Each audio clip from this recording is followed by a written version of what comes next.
خيم الحزن على الوسط الفني بإعلان وفاة الفنانة ناهد رشدي فجر يوم السبت اللي بيوافق 14 سبتمبر، وهو يوم ميلادها ال68. وبدل ما تتلقى التهنئة نعاها نجوم الفن.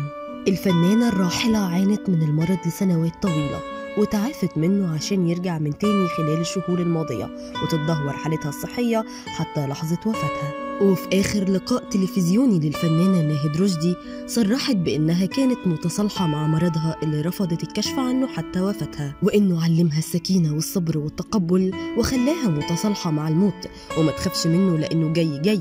وأكدت إنها ما كانتش مصاحبة للمرض بل كانت بتتناساه. مش في ناس عندهم ضغط وسكر، عيشي إنك أنت عندك ضغط أو سكر، بس أي مرض في الدنيا عيشي إن هو شوية ضغط عندك هيروحوا، مش هيروحوا يا ستي، تتعايشي معاهم، تعايشي معاه وتعايشي مع المرض ايا كان بقى. خايفه؟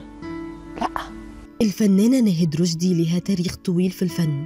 اتخرجت من معهد فنون مسرحيه وبدأ مشوارها وقدمت أكتر من 200 عمل فني، أشهرهم عدد كبير من المسلسلات الناجحة زي أرابيسك، ساكن قصادي، هوانم جاردن سيتي، وواحة الغروب وغيرها من الأعمال المتميزة. لكن يظل دور ثانية بنت الحاج عبد الغفور البرعي في مسلسل لن أعيش في جلباب أبي هو الدور الأكثر شهرة في مسيرتها الفنية. نعى الفنانة الراحلة عدد من نجوم الفن زي الفنانة شريهان وياسمين صبري، منى فضالي ودياب ونجلاء بدر والفنانة وفاء صادق وعدد كبير من نجوم الفن.